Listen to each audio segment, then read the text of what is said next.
Hi guys, second episode பார்க்கலாமா? நிறைய twist இருக்குன்னு சொன்னேன், கொஞ்சம் கொஞ்சமாக ரிவீல் பண்ணுவோம். லாஸ்ட் எபிசோடில் ஹீரோயினை ஜெயிலில் போட்டிருப்பாங்க. ஹீரோயின் அழுதுட்டே கண்ணை துடைக்கும் போது கையில இருந்து அவளுக்கு அகர்வுட் ஸ்மெல் வரும். இந்த அகர்வுட் ஸ்மெல் நம்ம அப்பா மேலே பட்டதுனால வருதே, அப்பா மேலே எப்படி அகர்வுட் ஸ்மெல் வரும்? அப்பாவுக்கு தான் அலர்ஜி இருக்கே அப்படின்னு சொல்லி நிறைய யோசிக்கிறா. அப்போ திடீர்னு ஷுவர் வந்து ஓப்பன் பண்ணிட்டு வரா. கையில் வந்து ஒரு துணி மூட்டையோட வரா. நீ இங்கேருந்து இப்போவே கிளம்பிடு, வெளியே வந்து நான் ஒரு குதிரை வண்டி நிற்க வச்சிருக்கேன், நீ போயிடு, இங்கேருந்து தூரமாக எவ்வளோ தூரமாக போக முடியுமோ அவ்வளோ தூரமாக போயிடு. ஏன்னா நீ இங்கே இருந்தனா உன் மேலே தான் எல்லாருமே தப்பு சொல்லுவாங்க, உனக்கு தான் நாளைக்கு அது பிரச்சனையாகும், தயவு செஞ்சு இங்கேருந்து கிளம்பு அப்படின்னு சொல்லி ஹீரோயின் கிட்ட அதை கொடுத்து அனுப்ப பார்க்குறா. ஆனால் ஹீரோயின் சொல்கிறா, இல்லை நம்ம அப்பா சாவில் ஏதோ ஒரு தப்பு இருக்குது, எனக்கு ரொம்ப டவுட்டாக இருக்குது, அது கண்டுபிடிக்காம நான் எப்படி போகிறதுன்னு கேட்குறா. அதை நம்ம அப்புறமா கண்டுபிடிச்சிக்கலாம், இப்போதைக்கு நீ இங்கேருந்து போ, உன் மேலே எந்த பிரச்சனையுமே இல்லை, தப்பு இல்லை அப்படிங்கிறது ப்ரூஃப் பண்ணதுக்கப்புறமா நீ இங்கே வா, அதுக்கப்புறமா நம்ம அப்பாவோட கேஸை சால்வ் பண்ணிக்கலாம், இப்போதைக்கு நீ இங்கே இருக்கிறது சேஃப் கிடையாது, கிளம்பு அப்படின்னு சொல்லி அனுப்புறா. ஹீரோயினும் ஓகேன்னு சொல்லிட்டு கஷ்டப்பட்டுட்டு அங்கேருந்து வெளியே போகிறான். ஹீரோயினும் அந்த குதிரை வண்டியில் ஏறி ரொம்ப தூரம் வந்துடுறா. ரொம்ப தூரம் வந்ததுக்கு அப்புறமும் ஹீரோயினுக்கு மனசே கேட்கல. நம்ம வந்துட்டோம் அப்படின்னா நம்ம தான் தப்பு பண்ணிட்டோம் அப்படின்னு எல்லாருமே நினச்சிப்பாங்க. அப்போ நம்ம வந்து திருப்பி போனாலுமே நம்மளை ஏற்றுக்க மாட்டாங்க, நம்ம அப்பாவை வந்து யார் கொன்னாங்க அப்படிங்கிறது கண்டுபிடிக்கவும் முடியாது. ஸோ நம்ம இங்கே போகிறது தப்பு, நம்ம திருப்பி போயிடலாம் அப்படின்னு சொல்லிட்டு அந்த குதிரை வண்டி ஓட்டுறவர்கிட்ட திருப்பி அங்கேயே போங்க அப்படின்னு சொல்லி கேட்ட உடனே, இல்லை நம்ம ரொம்ப தூரம் வந்துட்டோம், இதுக்கப்புறம் திருப்பி போக முடியாது அப்படிங்க, அது எவ்வளோ தூரமானாலும் பரவாயில்ல, நம்ம திருப்பி போகலாம் அப்படின்னு சொன்ன உடனே ஹீரோ திரும்பி பார்ப்பான். அதை பார்த்ததும் ஹீரோயினுக்கு ஷாக்கு. நீங்கள் தான் இவ்வளோ நேரம் குதிரை ஓட்டிட்டு வந்தீங்களா, எதுக்காக அப்படின்னு கேட்பான். நீ வந்து அங்கே இருக்கிறது சேஃப் கிடையாது, நான் உன்னை எவ்வளோ தூரமாக கொண்டு போய் விடணும் அவ்வளோ தூரமாக கொண்டு போய் விட்டுறேன், ஏன்னா எல்லா எவிடன்ஸுமே உனக்கு ஆப்போசிட்டாக இருக்குது, அப்போ நீ போன அப்படின்னா உனக்கு தான் பிரச்சனையாகும் அப்படின்னு சொல்கிறான். ஹீரோயின் சொல்கிறா, இல்லை என்கிட்டயும் சில ஆதாரங்கள் இருக்குது, இந்த ஆதாரங்களை வச்சு நான் எவ்வளோ போராட முடியுமோ அவ்வளோ போராடுறேன், அதுக்கப்புறமா நான் தோத்துட்டா அதுக்கப்புறம் நான் பார்த்துக்கிறேன் அப்படின்னு சொன்ன உடனே ஹீரோவும் சரின்னு சொல்கிறா. ஹீரோயின் வந்து அவகிட்ட ஒரு கிஃப்ட் மாதிரி இருக்குது, அந்த கிஃப்ட்டை எடுத்து கொடுத்துட்டு, இதை நீங்கள் வச்சுக்கோங்க, நான் எப்போ வந்து கேஸ் எல்லாம் முடிச்சுட்டு நான் ரிட்டர்ன் வரணும் அப்போ வந்து நான் உங்ககிட்ட வாங்கிக்கிறேன் அப்படின்னு சொல்லிட்டு ஹீரோயின் போவா. அப்போ ஹீரோ கூப்பிட்டு ஒரு ஃப்ளேர் கன் மாதிரி இருக்கும், அதை கொடுத்துட்டு, உங்களுக்கு ஏதாவது ஒரு பிரச்சனைனா இதை உடனே யூஸ் பண்ணுங்கள், நான் வந்து உங்களுக்கு காப்பாற்றுறேன் அப்படின்னு சொல்லிட்டு சொல்லுவான். ஹீரோயினும் ஓகேன்னு சொல்லிட்டு அதை வாங்கிட்டு திருப்பி அதே இடத்துக்கு போவா. ஹீரோயின் வந்து திருப்பி அவள் வீட்டுக்கே போவா. போயிட்டு சேஷாங் ரூமில் தான் ஃபஸ்ட்டு போயிட்டு ஏதாவது எவிடன்ஸ் இன்னும் கிடைக்குமா அப்படின்னு சொல்லி தேடுறதுக்காக போவா. அங்கே போய் பார்க்குறப்போ அகர்வுட் பவுடர் அங்கே கிடைக்கும். எதை பார்த்ததும் அவள் கன்ஃபார்மே பண்ணிடுவா, நம்ம அப்பாவை கொண்டது இவ தான், நம்ம அப்பாவுக்கு ஆஸ்துமா இருக்குன்னு தெரிஞ்சுமே அகர்வுட் பவுடரை யூஸ் பண்ணி அவள் கொலை பண்ணியிருக்கா அப்படின்னு ஹீரோயின் கன்ஃபார்ம் பண்ணிடுறா. அவன் அப்படி அங்கே தேடிட்டு இருக்கப்போ சேஷாங் ரூமுக்கு வந்துடுறா.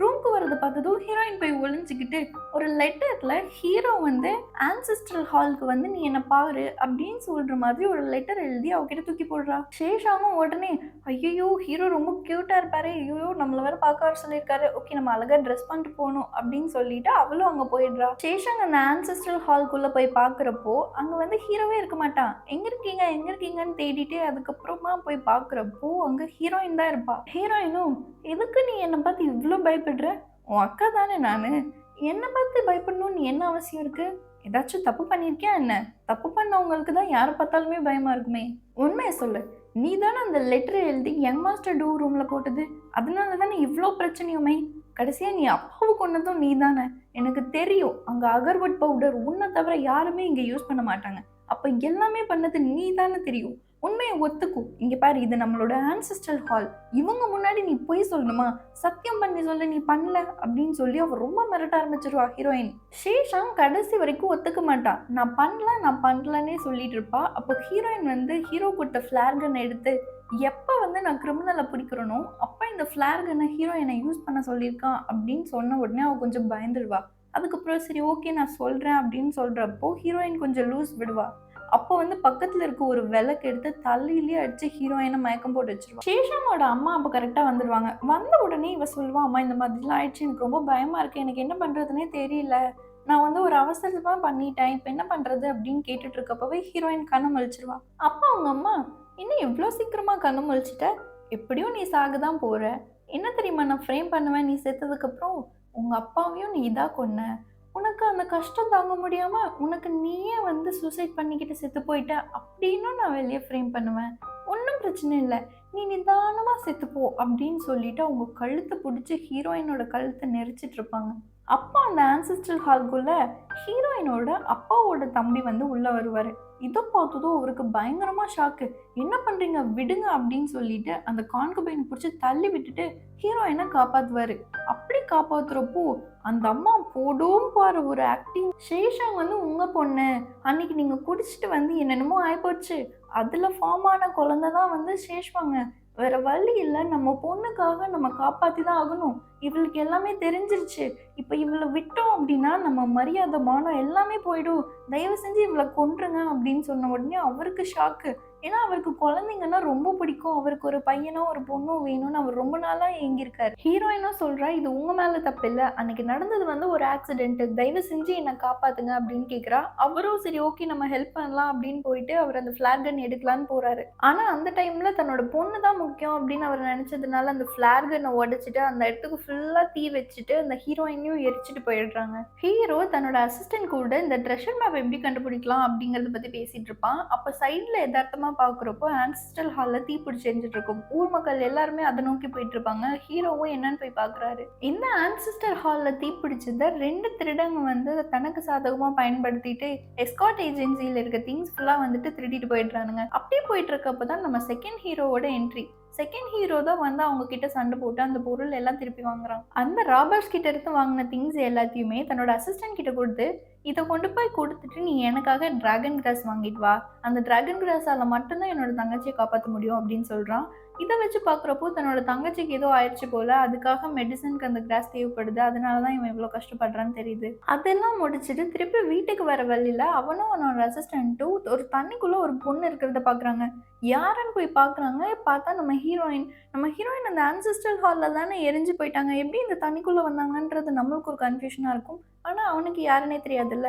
இந்த பொண்ணுக்கு இன்னும் உயிர் இருக்கு, சரி ஓகே நம்மளோட மெடிக்கல் ஹட் இருக்கும்ல, அதுக்கு எடுத்துட்டு வாங்க நம்ம வச்சு ட்ரீட்மெண்ட் பார்ப்போம் அப்படின்னு சொல்லி கூட்டிட்டு போறாங்க. அங்க இருக்க மருத்துவ சாலையில இருக்க மருத்துவர் ரொம்பவே டேலண்டான ஒரு பர்சன். அவரே வந்து ரொம்ப ஷாக் ஆகுறாரு. இந்த பொண்ணு எப்படி இவ்வளோ அடியிலையும் பாதி முகமே எரிஞ்சு போனா கூட உயிரோடு இருக்கா அப்படிங்கிறது ஆச்சரியமான ஒரு விஷயம் அப்படின்னு சொல்றாரு. அந்த டைம்ல டிராகன் கிராஸ் வாங்க போயிருந்த ஹீரோவோட அசிஸ்டன்ட் வராரு. அந்த டிராகன் கிராஸ் கொண்டு வந்து கொடுத்ததுமே அவனுக்கு அவ்வளோ சந்தோஷம். அந்த மருத்துவர்கிட்ட போய் இப்போ என் தங்கச்சியை காப்பாத்திர முடியும்ல, தயவு செஞ்சு காப்பாத்துங்க அப்படின்னு கேட்குறாரு. அவரு சொல்றாரு, இது ரொம்ப தாமதம் ஆயிடுச்சு, உன்னோட தங்கச்சி கடைசி ஸ்டேஜுக்கு போயிட்டா, இதுக்கு மேல உன் தங்கச்சியை காப்பாற்ற முடியாது அப்படின்னு சொல்லிடுறாரு. இதுக்கு மேல உன் தங்கச்சியை தான் காப்பாற்ற முடியாது, ஆனா நம்ம ஹீரோயினோட ஃபேஸ் இருக்கு இல்லையா, அது பாதி எரிஞ்சு போயிருக்கு. ஆனா உன்னோட தங்கச்சியோட முகத்தை ஹீரோயினுக்கு வச்சா ஹீரோயினை காப்பாற்ற முடியும். அது உனக்கு ஓகே அப்படின்னா உன்னோட தங்கச்சி உன் கூடவே லைஃப் ஃபுல்லா இருப்பா, ஆனா வேற ஒரு பொண்ணோட முகத்துல இருப்பா. அவ்வளோ கஷ்டமான நிலையிலுமே ஹீரோயின் வந்து என்னை காப்பாத்துங்க, நான் உயிர் வாழணும்னு ஆசைப்படுறா அப்படின்னு சொல்லுவா. என்னதான் இதை கேட்க வந்து கஷ்டமான விஷயமா இருந்தாலுமே அவன் வந்து ஓகே சொல்றான். நம்மளோட தங்கச்சி முகத்தை நம்மளால பார்க்க முடியும் அப்படிங்கிற காரணத்தினால அவனும் ஓகே சொல்லிடுறான். அதுக்கப்புறமா தான் இந்த டிராமா ஸ்டார்டிங்ல ஒரு பொண்ணுக்கு ஃபேஸ்ல சர்ஜரி நடக்கும்ல, அது நம்ம ஹீரோயின் தான். நம்ம ஹீரோயினுக்கும் அந்த பொண்ணோட ஃபேஸை எடுத்து வைப்பாங்க. அந்த சர்ஜரி நடக்குது. இப்போ சர்ஜரி எல்லாம் சக்ஸஸ்ஃபுல்லா முடிஞ்சதுக்கு அப்புறமா ஹீரோயின் தன்னோட முகத்தை வந்து கண்ணாடியில பாக்குறப்போ அவளுக்கு அவ்வளோ வலி தெரியும். நம்மளோட உண்மையான முகத்தையே மாத்தி வேற ஒருத்தவங்களோட முகத்துல வாழ வேண்டிய நிலைமைக்கு நம்மளை கொண்டு வந்து விட்டுருக்காங்க அப்படின்னு ரொம்ப ஃபீல் பண்ணுவா. நம்ம செகண்ட் ஹீரோ பேரு ஷிஷன். ஸோ ஷிஷன் கேட்குறா, என்ன ஆச்சு உனக்கு அப்படின்னு கேட்டப்போ ஹீரோயின் வந்து நடந்ததெல்லாம் சொல்கிறான். இந்த மாதிரி எங்கள் அப்பாவை கொண்டுட்டாங்க, அதுக்கப்புறமா எனக்கும் வந்து இவ்வளோலாம் பண்ணாங்க, இந்த மாதிரி நான் தப்பிச்சு வந்திருக்கேன் அப்படின்னு. ஹீரோ கேட்குறான், எப்படி நீ தப்பிச்ச அப்படின்னு கேட்குறான். நான் தப்பிச்சதுக்கான மெயின் ரீசனே என்னோட மெயின் தான். என்னோட மெய்டு அவ்வளோ தீ பிடிச்ச அப்போ கூட மேலே உடைச்சிட்டு எனக்காக கயிறு கீழே போட்டு என்னை கஷ்டப்பட்டு மேலே இழுத்தா. நாங்கள் 2 பேரும் வந்துட்டுருக்கப்போ ஓடு உடஞ்சி அவன் மேலேருந்து திருப்பி கீழே விழுந்து அந்த ஃபயர்லேயே விழுந்துட்டா. எனக்கு பதிலாக எல்லாருமே நான் தான் அங்கே விழுந்துட்டேன்னு நினச்சிருப்பாங்க. அவள் விழுக்கிறப்போ என் கையிலேருந்து ஒரு வலையிலையும் இழுத்துட்டு போயிட்டா. அதை அவள் கையில் போட்டுட்டு அங்கேயே இறந்து போயிட்டா. அதுக்கப்புறமா நாங்கள் மேலேருந்து நடந்து வர்றப்போ நானும் ஸ்லிப் ஆகி சைட்லேருந்து தண்ணியில் விழுந்துட்டேன். அந்த தண்ணியில் அப்படியே அடிச்சுட்டு வந்து தான் நான் இந்த குளத்துல வந்து கரை ஒதுங்கிட்டேன். அப்போ தான் நீங்கள் என்னை பார்த்தீங்க, எனக்கு ஹெல்ப் பண்ணீங்க. இதுக்காக நான் எப்பவுமே நன்றி கடனோடு இருப்பேன், ரொம்ப நன்றி அப்படின்னு சொல்லி ஹீரோயின் தேங்க்ஸ் சொல்கிறா. அதுக்கப்புறமா ஆன்செஸ்டர் ஹாலில் ஹீரோயினோட பாடியை கிளியர் பண்ணிட்டு இருக்கப்போ அது ஹீரோயின் பாடின்னு நினச்சிட்டு இருக்காங்க. அந்த பாடியில் ஹீரோயினோட வேலையில் இருக்கும். அதை வந்து ஜுவர் பத்திரமா எடுத்து வச்சுப்பா தன்னோட அக்கா ஞாபகமாக. அப்படியே அங்கே சுற்றி பார்த்துட்டு இருக்கப்போ சேஷங்கோட அம்மா, அதாவது ஜுவரோட அம்மாவும் தான், அவங்க அம்மா எப்பவுமே ஒரு டாலர் மாதிரி ஒன்று வச்சிருப்பாங்க. அது டிசைன்டாக இருக்கும். அதான் அங்கே இருக்கு. இவங்க எப்படி இங்கே இருக்கு, இவங்களோடது என்ன இங்கே இருக்கு அப்படின்னு ஒரு டவுட் இருக்கும். அதனால அவள் எடுத்து பத்திரமா அதை அவகிட்டயே வச்சுப்பா. அதுக்கப்புறம் நம்ம செகண்ட் ஹீரோயின் கிட்ட சொல்லுவா, என்னோட தங்கச்சி வந்து ரொம்ப பிரேவாக இருப்பா, நிறைய படிப்பா, நிறைய அழகாக ட்ராயிங் பண்ணுவா. நீ நிஜமாவே என்னோட தங்கச்சியாக வரணும் அப்படின்னா நான் உனக்கு என்னென்ன பண்ணணும் அப்படிங்கிறத தெளிவாக சொல்லித்தரேன். அது எல்லாமே கற்றுக்கிறது உன் கையில் தான் இருக்குது அப்படின்னு சொல்லிட்டு ஒன்று ஒன்றா அவன் கற்றுக் கொடுக்க ஆரம்பிக்கிறான். ஹீரோயினும் வந்து அதுக்கு சலிக்காம எல்லாத்தையுமே படிக்க ஆரம்பிக்கிறா. செகண்ட் ஹீரோவோட தங்கச்சி அழகா டிரா பண்ணுவாங்க அப்படின்ற ரீசனுக்காக ஹீரோயினும் டிராயிங் கற்றுக்கிறா. ஒன்னொன்றுமே வரைஞ்சி வரைஞ்சி எவ்வளோ பர்ஃபெக்டாக அவ்வளோ மாதிரியே இருக்க முடியுமோ அதே மாதிரி கற்றுக்க ஆரம்பிக்கிறா. நிறைய மார்ஷியல் ஆர்ட்ஸ், நிறைய புக்ஸ்ன்னு எல்லாமே படிக்க ஆரம்பிக்கிறா. இதோட செகண்ட் எபிசோட் முடியுது. ஒவ்வொரு எபிசோட் முடியிறப்பவும் என்னடா அது திடீர்னு ஹீரோயின் உயிரோட வந்துட்டா அப்படி தோணுதில்ல. இதுக்கப்புறம் வரும்ல ஒவ்வொரு ட்விஸ்ட்டும். அது ஒன்னொன்றுமே பார்க்கணும்னு நினச்சிங்கன்னா மறக்காமல் சேனலை சப்ஸ்கிரைப் பண்ணிவிட்டு லைக் பண்ணிக்கோங்க. Bye guys.